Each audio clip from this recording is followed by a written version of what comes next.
I have also got this news from the social media. Uh, you know, numbers of truck loaded with elephant, loaded with elephant was intercepted by the youths of the Pasigat. And I have, heard, media briefed by the SP concern also, and he was speaking about the legality of transportation and all. But my question here is that कि वो लोग जब हाथी को 10 हाथी लेके गए, कोई त्रास को देने किया है, डोनेट किया है बोलता है. So my question to the state government and the forest department of the state is that कि हम लोग का पास में क्या वाइल्ड लाइफ सेंचुरी नहीं है क्या? हम लोगों का पास में क्या नामदफा नेशनल पार्क जैसे जगह नहीं है क्या, जहाँ पे हम लोग हाथी, वो जो हाथी लोगों को चोरा जा सकता है ना? Because I have got the contention of the owner who donated those elephants, कि उन्हें बोला कि पालने नहीं सक रहा है ना, क्योंकि कुछ इनकम नहीं है. There was their contention. I have gone through that the statement of the DCF wildlife. तो मेरा तो यही रहेगा कि वो हाथी तो अरुणाचल का था ना, तो वो हाथी को गुजरात में ले जाया गया, ऐसे कुछ सुना, गुजरात. तो आप देख सकता है कि अरुणाचल और गुजरात का क्लाइमेटिक कंडीशन कितना डिफरेंस है. यहाँ में हम लोगों का यहाँ पे फॉरेस्ट है बहुत ज़्यादा, गुजरात में तो आपको कम देखेंगे, और वहाँ कितना गर्मी पड़ती है, तो यहाँ तो गर्मी नहीं है. तो अचानक से कोई यहाँ का जो सीमी डोमेस्टिकेटेड एनिमल्स को, सीमी वाइल्ड एनिमल्स को यहाँ से ले जाएंगे, तो क्लाइमेटिक कंडीशन जो है उसका ग्रोथ पे डिपेंड करता है ना. तो हम सोचता है कि instead of donating those elephants to the other states, why our forest department could not, वो लोगों को सरेंडर वहाँ पे leave that elephant to the forest area, notified area, that is like Namdapha National Park और पाके tiger reserve ना. और अगर वो डोमेस्टिकेटेड था, उसका ओनरशिप था, तो यूज़ में नहीं आ रहा है ऐसे बोला ना, पालने नहीं सक रहा है, तो फॉरेस्ट डिपार्टमेंट उसको अडॉप्ट कर लेना चाहिए था. और जैसे कि वाइल्ड लाइफ सेंचुरी जो पाके टाइगर है, वहाँ पे हाथी का कितना ज़रूरत है. वहाँ का एंटी पोचिंग कैम्प में जाना है या कुछ पेट्रोलिंग जाता है, उसमें हाथी का ज़रूरत होता है ना. तो वो लोगों को देना चाहिए. अगर डोनेशन दे रहा है तो उतना बाहर स्टेट में देने का क्या ज़रूरत है, जहाँ की क्लाइमेटिकली इतना डिफरेंस है. तो हमारा यहाँ पे भी तो स्टेट में वन विभाग है ना, फॉरेस्ट डिपार्टमेंट. एटलीस्ट कोई ओनर अगर खिला पिलाने नहीं सक रहा है, तो forest department is there to protect the flora and fauna, wild animals and all, और कोई भी प्रकार का एनिमल, तो वो अडॉप्ट कर सकता था ना. क्या हमारा पास में क्या इतना भी अभी काबिल नहीं है क्या जो हाथी को पालने के लिए? द डिपार्टमेंट इज देयर, तो वो पालना चाहिए था. मेरा कंटेंशन ये है. I don't want to go to the legality and illegality, because as per the statement made by the DCF, वो लोग बोला है they have already maintained formalities ना, और जो भी परमिशन ओनरशिप का, even they have executed affidavit before the executive magistrate. I have heard, लेकिन in depth I do not know what is going around in Namsai. And if you talk about Namsai itself is Namsai Reserve Forest Area. हाथी जो migration होता है, most of the हाथी migration होता है, जैसे कि दाइंग एरिंग वाइल्ड लाइफ सेंचुरी से या असम का कोई दूसरा एक रिजर्व फॉरेस्ट है आके वो नामसाई में आता है. तो वो हाथी को कैसे पकड़ा जा गया, वो भी तो एक सवाल है ना. वो हम क्लियर कर में वही कहना है. यस, एलिफेंट जब हम अपना जो अपना जो पूर्वज का समय से हम बोलेंगे तो एग्जैक्टली एलिफेंट को तो हम लोग इतना अटैचमेंट तो नहीं था। हम अगर बोलेंगे मेरा पूर्वज का समय से ना, but then elephant is a sacred animal in some country that is Thailand and all ना। तो वहाँ पे तो एलिफेंट को बहुत अच्छा से केयर किया जाता है, एक भगवान मानता है। And in Hindu also that is a Ganesh Baba ना।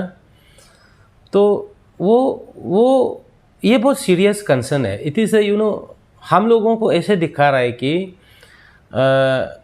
परमिशन है ओनरशिप का ना, लेकिन इतना एलिफेंट को कैप्टिव कैसे बनाया गया, ये भी तो एक बहुत बड़ा सवाल है। अभी तो वो परमिशन का बात कर रहा है, ट्रांसपोर्टेशन परमिशन है, लाइसेंस है, ओनरशिप राइट है ना, ओनरशिप का परमिट है, ये बोल रहा है। लेकिन वो हाथी को कैसे ऑन किया, वो भी तो सबसे बड़ा सवाल है। और वो हाथी कहाँ से आया, है कि नहीं? का सर्टिफिकेट भी है। हाँ है, लेकिन वो ओनरशिप कैसे हुआ, वो ओनरशिप को कैसे मिला? क्योंकि वो हाथी तो हम जैसे गाय गुरु जैसे पाला हुआ तो नहीं है। कोई भी हाथी है वो वाइल्ड होता है, वो कहीं जंगल पे होता है। उसको कैसे करके ऑन किया गया, ये भी बहुत बड़ा सवाल है। और नामसाई में ही क्यों ये हो रहा है, नामसाई में ही क्यों ये हो रहा है? इसका मतलब वहाँ का फॉरेस्ट ख़त्म हो रहा होगा, तभी तो जाके हाथी अपना लोगों का पास आता होगा, तब ट्रैप कर दिया जाता होगा। इसको हाई लेवल इंक्वायरी होना चाहिए। क्योंकि अभी तो वो लोग बोल रहे हैं ना permission, they have authentic documents and all, and और हम लोग भी कुछ नहीं बोल सकता है if concern department is saying कि दे हैव डॉक्यूमेंट्स, तो we can say anything. But down the line something is there, क्योंकि ये एक स्कैम हो सकता है। 100 हाथी आपने बोला कि पहले में ट्रांसपोर्ट किया गया, ये तो बहुत बड़ा कंसर्न है ना। दैट मीन्स क्या, हमारा वन विभाग जो अरुणाचल में है उसका पास क्या क्षमता खो गया क्या हाथी पालने के लिए? तो हाथी के लिए एक्चुअली सेंट्रल गवर्नमेंट भी एक गाइडलाइंस बनाया था हाथी के लिए स्पेशली, उसका पूरा देख रेख से लेकर हाँ पूरा क्या क्या करना चाहिए, पूरा कोडल फॉर्मेलिटीज़ है। और स्टेट को बोला गया था अपना अपना ये जो स्टेट में रूल्स फ्रेम किया जाए।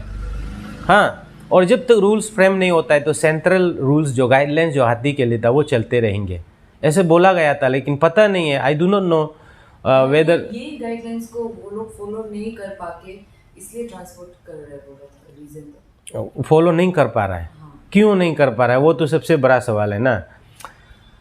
एक फॉरेस्ट डिपार्टमेंट है कि नहीं, एक स्टेट का फॉरेस्ट डिपार्टमेंट में है, और वो अगर बोलेंगे कि नहीं द गवर्नमेंट जो डिपार्टमेंट जो है under the government of Arunachal is fail to protect the elephant, इसे और बड़ा क्या और क्या सुनना पसंद करेगा पब्लिक? ये तो एक दर्शाता है ना अपने आप में कि हम वन विभाग तो है मेरा पास, लेकिन I can protect the flora and fauna even the wild animals, and now it is elephants ना। तो इट क्लियरली शोज कि Arunachal Pradesh forest department totally fail in all front. तो ये तो अपना ऐसे नहीं बोलना चाहिए। अगर if this statement is coming from the concern authority, ये तो the biggest mistake, and they should retrospect their statement also. मैं तो यही बोलूँगा कि ये जस्ट कंक्लूजन में मैं एक दो बात कहूँगा। जिस तरह इंसान लोग जीना चाहता है, उसी प्रकार से जानवर लोग भी जीना चाहता है, इसमें एलिफेंट हो या गाय गुरु कोई भी, तो उसको शांति से जीने दो, क्यों डिस्टर्ब करना चाहिए? And people are now state wide proclaiming that कि they are saving the birds ना। तो हम उसको क्रिटिसाइज नहीं कर रहा है, but then our tribal people should remember one thing, they are messing up the foods that has been eaten by the birds, that is in local language तायर बोलता है, सीन तायर समथिंग, संगने का तायर ना, एंड संगचर, these are what? These are the foods of the birds, and these foods are being sold in the market. That means अब जो है बर्ड्स बचाने का तो बात करता है, बट अब बर्ड्स को भूखा मार रहा है। बिकॉज जहाँ पे गची होगा, जहाँ में फ्रूट्स बियरिंग ट्रीज होगा, तभी तो वो जो बर्ड से जिंदा रहेगा ना।